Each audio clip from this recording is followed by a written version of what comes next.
Welcome to the channel. अच्छा जी, तो आज की जो ये वीडियो है ये बेस्ड है एक बहुत इंपॉर्टेंट थीम पे। और वो ये है कि जी जब हम कोई प्रोडक्ट बाय करते हैं तो हम मतलब कोई भी प्रोडक्ट रैंडमली बाय कर लेते हैं और हमें उसके बारे में बिल्कुल भी नॉलेज नहीं होती है कि इसमें क्या क्या इंग्रेडिएंट्स जो हैं वो ऐड किए गए हैं। अगर हमें इंग्रेडिएंट्स के बारे में नॉलेज हो, उनके बेनिफिट्स के बारे में नॉलेज हो, तो हम ज़्यादा बेटर सिलेक्शन कर सकते हैं प्रोडक्ट्स की और हमें ज़्यादा बेहतर जो है वो रिजल्ट्स मिल सकते हैं। अच्छा जी, अब बात करते हैं सबसे पहले स्किन वाइटनिंग और ब्राइटनिंग की। सबसे ज़्यादा जो मैंने ख़वातीन में शौक़ देखा है कि उन्हें शौक़ होता है कि उन्हें ऐसी कोई प्रोडक्ट मिल जाए, कोई ऐसा सोल्यूशन मिल जाए जिससे कि उनको जो स्किन है वो फेयर और ब्राइट हो जाए। अच्छा, उसके लिए अगर हम साइंटिफिकली देखें तो जो इंग्रेडिएंट यूज़ होता है वो होता है जी ग्लूटाथायोन। ग्लूटाथायोन जो है इसके इंजेक्शंस लगवाए जाते हैं फॉर फुल बॉडी वाइटनिंग। इसके अलावा इसको कैप्सूल्स और टैबलेट्स में ऐड किया जाता है। इसके अलावा इसको क्रीम्स और सोप्स में ऐड किया जाता है।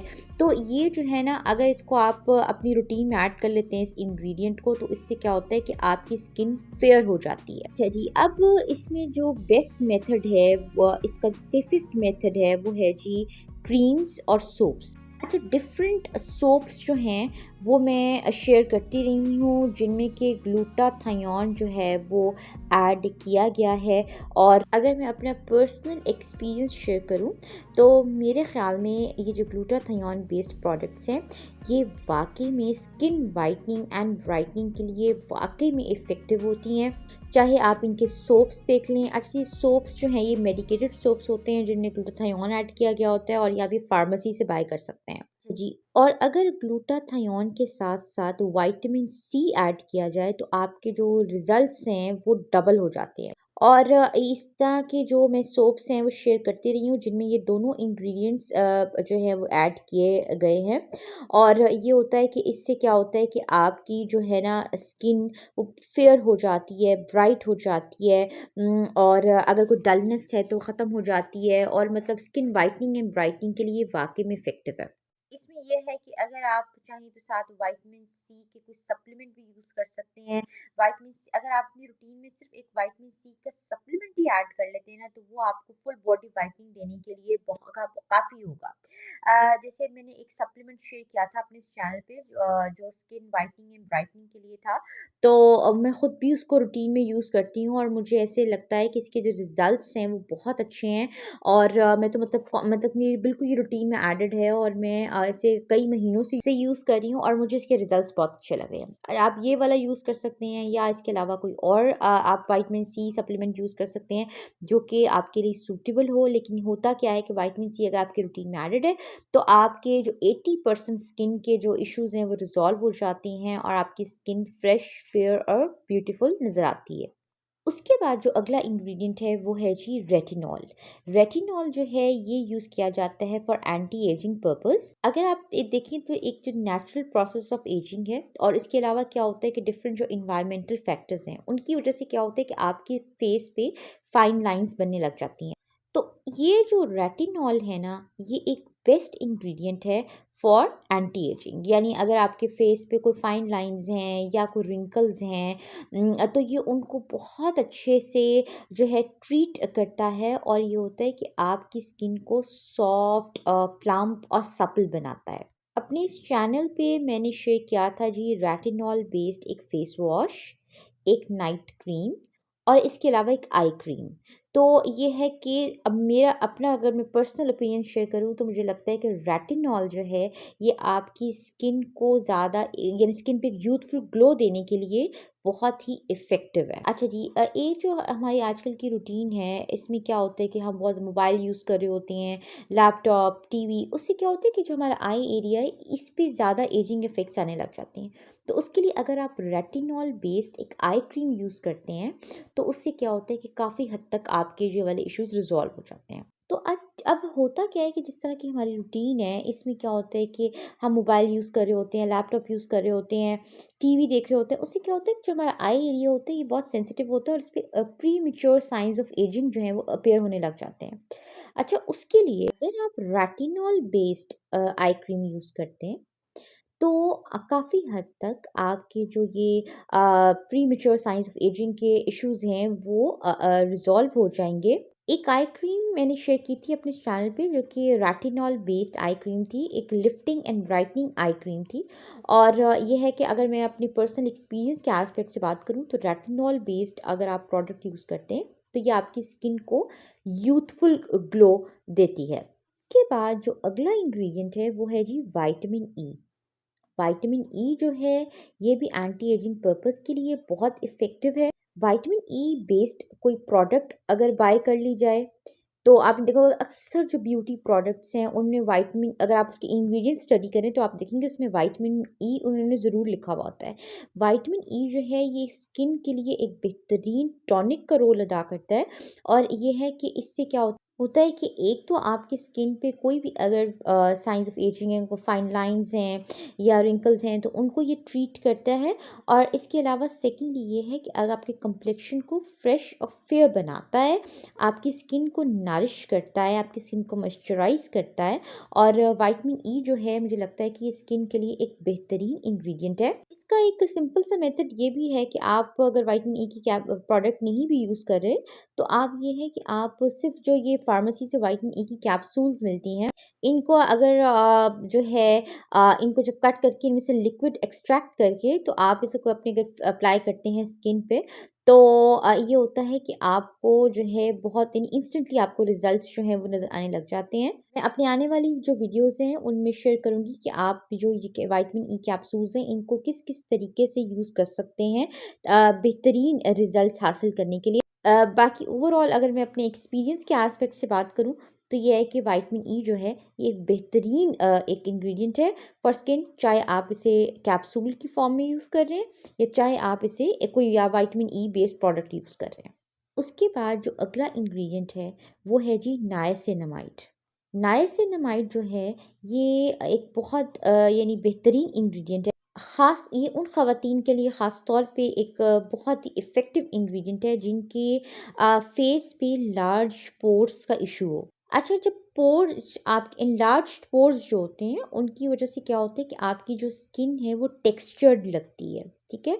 आपकी स्किन जो है वो स्मूथ नहीं लगती। तो नाइसिनामाइड बेस्ड अगर आप कोई प्रोडक्ट यूज़ करते हैं तो ये होता अगर आप कोई क्रीम यूज़ करते हैं, आप जैसे मैंने अपने चैनल पे एक नाइसिनामाइड बेस्ड क्रीम जो है वो शेयर की थी। तो अगर आप वो एज़ एक मेडिकेटेड क्रीम थी। अगर आप नाइसिनामाइड बेस्ड क्रीम अपनी रूटीन में ऐड कर लेते हैं तो एनलार्ज पोर्स का इशू बहुत अच्छे से रिजॉल्व हो जाता है। ये आपकी स्किन के पोर्स को श्रिंक कर देता है। और ये है कि आपकी स्किन की जो अपीयरेंस है वो ज़्यादा स्मूथ हो जाती है। अब बात करें नाइसिनामाइड के और बेनिफिट्स की तो वो ये है कि जी इसको कुछ हद तक स्किन वाइटनिंग के लिए भी यूज़ किया जा सकता है। मैंने एक बॉडी वॉश शेयर किया था जिसमें कि नाइसिनामाइड एडेड था, तो वो स्किन वाइटनिंग एंड ब्राइटनिंग के लिए यूज़ होता है। तो लेकिन ये है कि जो मेन पर्पस है ना नाइसिनामाइड का, जब हम इसको अपने फेस पे अप्लाई करते हैं तो इसका जो मेन पर्पस है वो ये है कि ये आपकी स्किन को ज़्यादा स्मूथ अपीयरेंस जो है वो देता है और आपकी स्किन को सॉफ्ट, स्मूथ एंड सप्पल जो है वो बनाता है। इसलिए ये है कि अगर आपको लगता है कि आपकी स्किन रफ है, तो आप अगर नाइसिनामाइड बेस्ड क्रीम यूज़ करते हैं, तो आपको बेस्ट रिजल्ट्स मिलेंगे।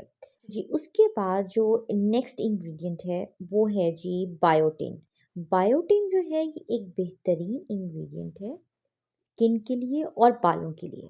बायोटिन जो है वो सप्लीमेंट की फॉर्म में भी लिया जा सकता है, जैसे मैं सप्लीमेंट की फॉर्म में लेती हूँ और मैंने देखा है इसका स्किन पे बहुत एक पॉजिटिव इम्पैक्ट होता है। बाकी बायोटिन जो है ये बालों के लिए भी बहुत अच्छा है। मैंने अपने इस चैनल पे 2 शैम्पूज़ शेयर किए थे जिनमें कि बायोटिन एडेड था। और बायोटिन जो है ये बालों को हेल्दी बनाने में एक बहुत इम्पोर्टेंट रोल अदा करता है।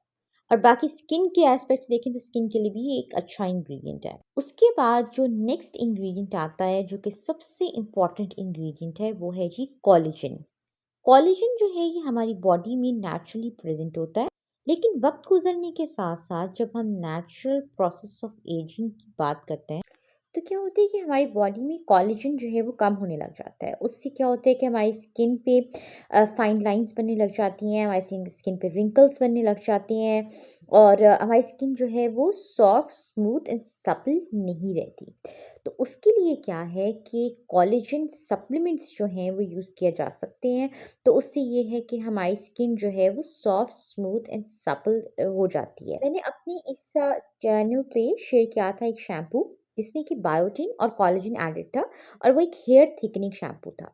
और एक कोलेजन जो है ना ये आपकी स्किन को सॉफ्ट, स्मूथ, सपल बनाने के लिए यानी आपकी स्किन को यूथफुल रखने के लिए बहुत इम्पॉर्टेंट है और आपके बालों को थिक बनाने के लिए कोलेजन एक बहुत इम्पॉर्टेंट रोल अदा करता है। तो जब भी आप कोई प्रोडक्ट खरीदें तो उसमें देखें कि क्या कोलेजन जो है वो उसमें एडेड है। तो अगर कोलेजन एडेड है तो वो प्रोडक्ट जो है वो आपको अच्छे रिजल्ट्स देगी। आपकी जो स्किन है वो ज़्यादा सॉफ्ट, स्मूथ, सपल और इसके अलावा मतलब प्लम्प आपको फ़ील होगी अपनी स्किन जो है। तो ये है कि कोलेजन जो है ये बहुत ही इम्पोर्टेंट इंग्रीडिएंट है फॉर स्किन। तो ये है कि अगर आप अपनी स्किन का ये एनालिसिस कर लें खुद से कि आपकी स्किन जो है उसकी करंट कंडीशन क्या है और आपके डिज़ायर्ड रिजल्ट्स क्या हैं, यानी आप क्या चाह रहे हैं कि आप क्या चेंज चाह रहे हैं अपनी स्किन में। तो उसके मुताबिक क्या है कि आप इंग्रेडिएंट जो है ना उस पे रिसर्च करें कि आप उसके अकॉर्डिंग जो इंग्रेडिएंट है ना वो सेलेक्ट करें। जब हम मेडिकेटेड कॉस्मेटिक की बात करते हैं यानी वो कॉस्मेटिक्स जो कि आप फार्मेसी से बाय करते हैं तो वो जो हैं कॉस्मेटिक्स उनमें आप देखें कि उनकी ऊपर जो इंग्रेडिएंट्स मेंशन है उनके बारे में थोड़ी-सी रिसर्च कर लें कि उन इंग्रेडिएंट्स की नेचर क्या है, उनके बेनिफिट्स क्या हैं और उनके साइड इफ़ेक्ट्स क्या हैं। क्योंकि होता क्या है कि कुछ लोगों को सर्टेन इंग्रेडिएंट्स से एलर्जी होती है। तो ये है कि ये देख लें कि क्या वो आपकी स्किन के लिए वो जो इंग्रेडिएंट्स हैं वो सूटेबल हैं कि नहीं हैं। तो उसके बाद ही वो प्रोडक्ट जो है वो बाय करें और उसको फिर अपनी रूटीन में ऐड करें। रूटीन में ऐड करने से पहले प्रोडक्ट को टेस्ट कर लें कि क्या वो प्रोडक्ट आपके लिए सूटेबल है, तो फिर उसको अपनी रूटीन में ऐड करें। और मेडिकेटेड कॉस्मेटिक की बात करते हैं ना जब तो ये वाक़ई में आपको रिज़ल्ट्स देती हैं। ये वो ब्यूटी प्रोडक्ट्स होती हैं जो आपको वाक़ई में रिज़ल्ट्स जो हैं वो देती हैं और उसमें क्या होता है कि आपने उनको 3 टू 6 मंथ्स का एक उनकी टाइम ड्यूरेशन होती है जिसमें आप इनको यूज़ करना होता है और फिर वो आपको डिज़ायर्ड रिज़ल्ट्स देती हैं ये प्रोडक्ट्स। ये प्रोसेस ज़रा स्लो होता है लेकिन जो भी रिज़ल्ट्स उन्होंने उसके ऊपर मेंशन किए हैं वो आपको ज़रूर मिलते हैं। तो इसमें ये है कि बेहतरीन ये होता है कि आप डर्मेटोलॉजिस्ट जो है उससे एक दफ़ा ज़रूर कंसल्ट कर लें ताकि वो आपकी स्किन की कंडीशन का एनालिसिस करें। उसके बाद आपको जो मेडिकेटेड कॉस्मेटिक जो है वो रिकमेंड करें।